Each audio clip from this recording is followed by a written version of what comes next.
Assalamualaikum warahmatullahi wabarakatuh.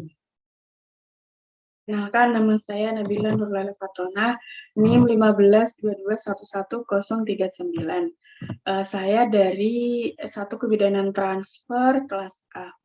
Di sini saya akan menjelaskan tentang Penkes penyakit TBC. Baik, saya mulai. Apa sih pengertian dari penyakit TBC tersebut? Nah, penyakit TBC itu adalah penyakit yang menular yang disebabkan oleh kuman yang bernama Mycobacterium tuberculosis. Bagaimana cara penularan dari penyakit TBC tersebut? Nah, itu dibedakan menjadi dua, yaitu penularan secara langsung dan penularan secara tidak langsung. Nah, untuk penularan secara langsung itu, bila penderita TBC batuk atau bersin berhadapan dengan orang lain atau secara tatap muka seperti itu. Nah, untuk penularan secara tidak langsung itu bila penderita TBC batuk dan meludah di tempat yang teduh dan lembab.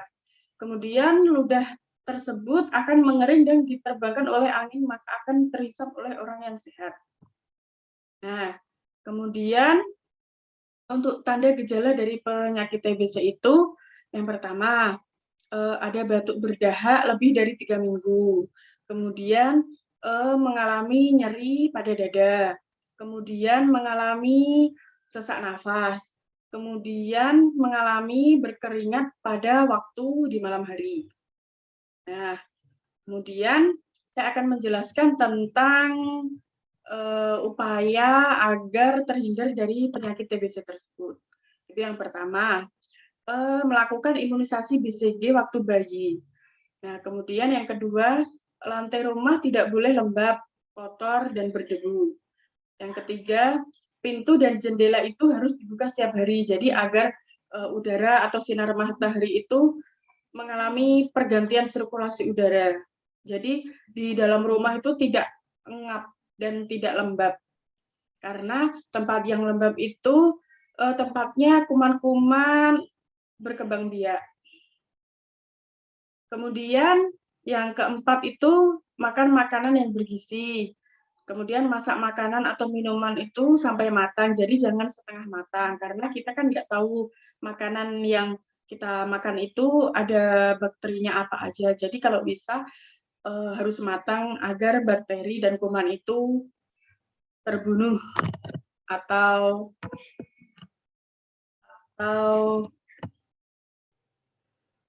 mati. Kemudian yang selanjutnya itu kita harus olahraga teratur. Kemudian sering periksa ke dokter. Jadi kayak misal kita ada mengalami salah satu tanda gejala kayak dada kita nyeri atau mungkin kita sesak nafas atau kita batuk berkepanjangan lebih dari 3 minggu, itu sebaiknya harus diperiksakan ke dokter.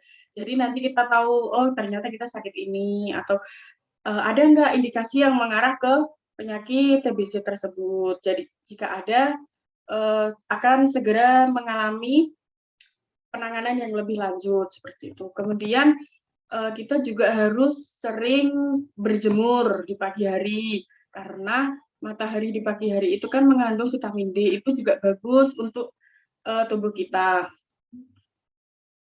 Kemudian yang selanjutnya yaitu cara mencegah penularan penyakit TBC.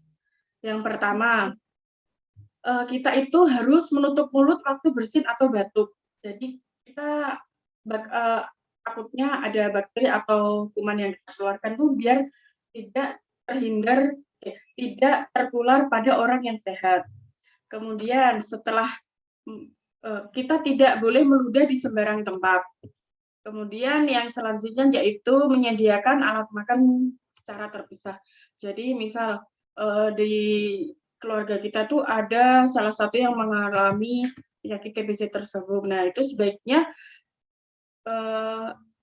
alat makannya itu jangan dicampur sama kita yang sehat. Itu cara menghindari kita agar terhindar dari penularan. Nah, sebaiknya itu harus dipisah, jadi kita cari amannya supaya tidak tertular. Nah, kemudian saya akan menjelaskan tentang pengobatan untuk penderita TBC. Nah, itu yang pertama, penderita TBC bagi penderita yang baru. Itu diwajibkan minum obat selama 6 bulan. Yaitu Kombipak tahap awal diminum setiap hari selama 2 bulan, kemudian Kombipak tahap lanjutan diminum setiap hari selama 4 bulan. Itu bagi penderita yang baru.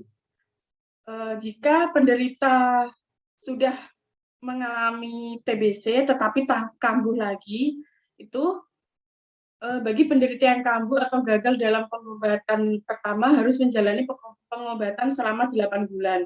Yang pertama, Kambipak fase awal diminum setiap hari selama 3 bulan. Kemudian suntikan streptomisin 2 bulan setiap hari.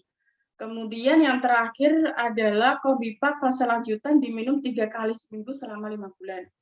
Jadi, cara tersebut itu merupakan cara pengobatan bagi penderita TBC.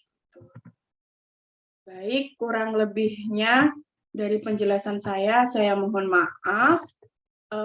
Mungkin apabila ada kekurangan, saya mohon maaf yang sebesar-besarnya. Wassalamualaikum warahmatullahi wabarakatuh.